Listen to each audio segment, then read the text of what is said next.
მოგესალმებით მეგობრებო, მიმდინარე ვიდეოში გთავაზობთ მორიგ 5 ტესტურ დავალებას საქართველოს კონსტიტუციიდან. დავიწყოთ მე-6 ტესტურ დავალების წაკითხვა. საქართველოს კონსტიტუციის პრეამბულის მიხედვით საქართველოს მოქალაქეთა ურყევი ნებაა დაამკვიდრონ. A ვარიანტია ეროვნულ საზოგადოებრივი წესწყობილება, B ვარიანტია დემოკრატიული საზოგადოებრივი წესწყობილება, G ვარიანტია სამართლიანი საზოგადოებრივი წესწყობილება და D ვარიანტია ლიბერალურ დემოკრატიული საზოგადოებრივი წესწყობილება.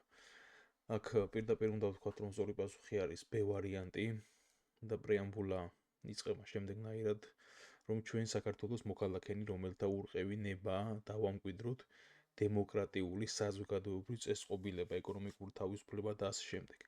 ამიტომ ვიტყვით აქ, რომ სწორი პასუხი არის დემოკრატიული საზოგადოებრივი წესწყობილება. გადავიდეთ მე-7 ტესტურ დავალებაზე. საქართველოს კონსტიტუცია გამოცხადებულია. A ვარიანტია საქართველოს უზენაესი საბჭოს საქართველოს სახელმწიფო სუვერენიტეტის დაცვის გარანტიების შესახებ დადგენილებას დაყრდნობით. B ვარიანტია ქართველი ერის მრავალსაუკუნოვანი სახელმწიფოებრიობის ტრადიციებსა და საქართველოს 1921 წლის კონსტიტუციის ისტორიულ სამართლებრივ მემკვიდრეობას დაყრდნობით. G ვარიანტია 1991 წლის 26 მაისის დამოუკიდებლობის აქცე და საქართველოს 1921 წლის კონსტიტუციის ისტორიულ სამართლებრივ მემკვიდრეობაზე დაყრდნობით და D ვარიანტია 1991 წლის 31 მარტის ქვეყნის მთელ ტერიტორიაზე, მათ შორის აფხაზეთის, ASSR-ში და ყოფილ სამხრეთ ოსეთის ავტონომიურ ოლქში ჩატარებული რეფერენდუმის შედეგებზე დაყრდნობით. აქაც მე-6 ტესტის მსგავსად სწორი პასუხი ექნება B ვარიანტი და ესეც პრეამბულიდან გამომდინარეობს. ამიტომ წავიკითხოთ პრეამბულა, თუ რა დებულებებს შეიცავს. ჩვენ საქართველოს მოქალაქენი, რომელთა ურყევი ნებაა, დავამკვიდროთ დემოკრატიული საზოგადოებრივი წესწყობილება, ეკონომიკური თავისუფლება, სოციალური და სამართლებრივი სახელმწიფო, უზრუნველყოთ ადამიანის საყოველთაოდ აღიარებული უფლებანი და თავისუფლებანი, განვარტკიცოთ სახელმწიფოებრივი დამოუკიდებლობა და სხვა ხალხებთან მშვიდობიანი ურთიერთობა. ქართველი ერის მრავალსაუკუნოვანი სახელმწიფოებრიობის ტრადიციებსა და საქართველოს 1921 წლის კონსტიტუციის ისტორიულ სამართლებრივ მემკვიდრეობაზე დაყრდნობით ღვთისა და ქვეყნის წინაშე ვაცხადებთ ამ კონსტიტუციას. ამიტომ აქ ხედავთ, რომ სწორი პასუხი ჩვენ გვექნება B ვარიანტი. გადავიდეთ მე-8 ტესტურ დავალებაზე. საქართველოს კონსტიტუციის თანახმად საქართველო არის დამოუკიდებელი, ერთიანი და განუყოფელი სახელმწიფო, რაც დადასტურებულია. A ვარიანტია მხოლოდ 1991 წლის 31 მარტს ქვეყნის მთელ ტერიტორიაზე, მათ შორის აფხაზეთის, ASSR-ში და ყოფილ სამხრეთ ოსეთის ავტონომიურ ოლქში ჩატარებული რეფერენდუმით. B ვარიანტია 1991 წლის 31 მარტს ქვეყნის მთელ ტერიტორიაზე, მათ შორის აფხაზეთის, ASSR-ში და ყოფილ სამხრეთ ოსეთის ავტონომიურ ოლქში ჩატარებული რეფერენდუმით და 1991 წლის 9 აპრილის საქართველოს სახელმწიფოებრივი დამოუკიდებლობის აღდგენის აქტით. G ვარიანტია მხოლოდ 1991 წლის 9 აპრილის საქართველოს სახელმწიფოებრივი დამოუკიდებლობის აღდგენის აქტით და ბოლო ვარიანტია მხოლოდ 1918 წლის 26 მაისის საქართველოს დამოუკიდებლობის აქტით.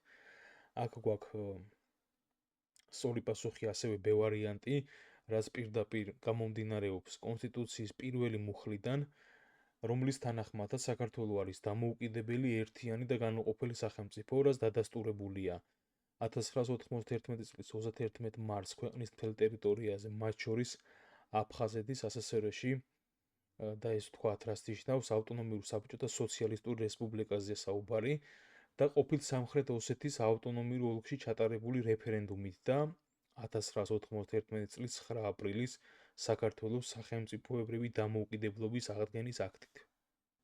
გადავიდეთ მე-9 ტესტურ დავალების განხილვაზე.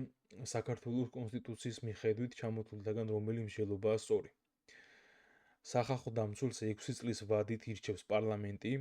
სახალხო დამცველად ერთი და იმავე პირის ზედიზედ ორჯერ არჩევა დაუშვებელია.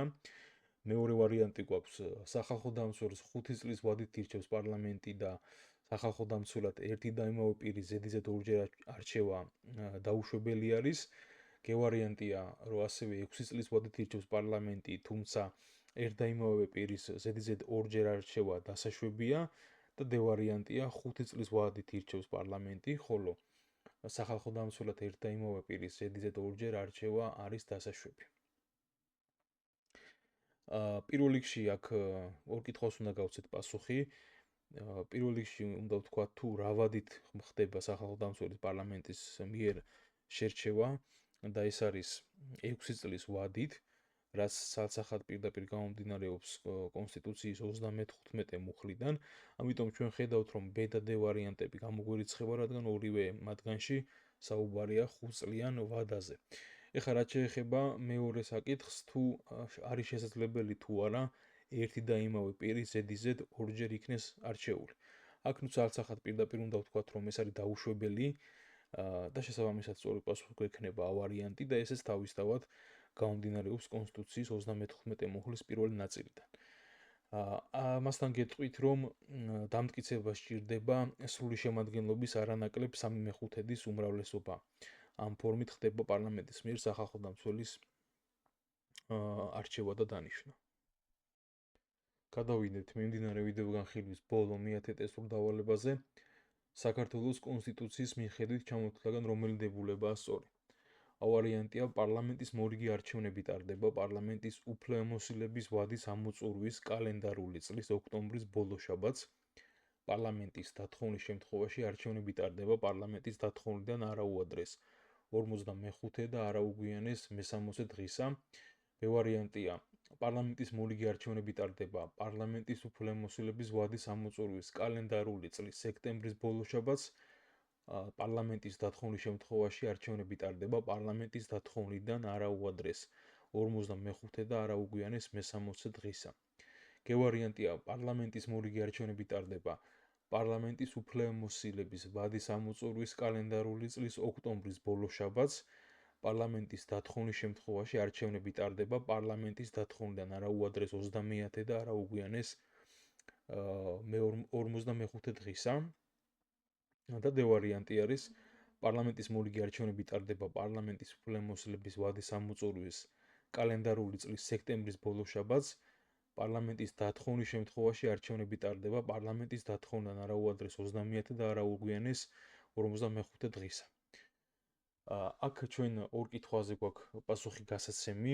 პირველი, როდის უნდა ჩატარდეს მორიგი არჩევნები და ეს რას ნიშნავს, როდესაც არ ხდება პარლამენტის დათხოვნა, არამედ ვადის ამოწურვით ხდება პარლამენტის არჩევნების დანიშვნა და მეორე კითხვა არის, როდის უნდა ჩატარდეს თუ მოხდება ვადაზე ადრე დათხოვნა პარლამენტის.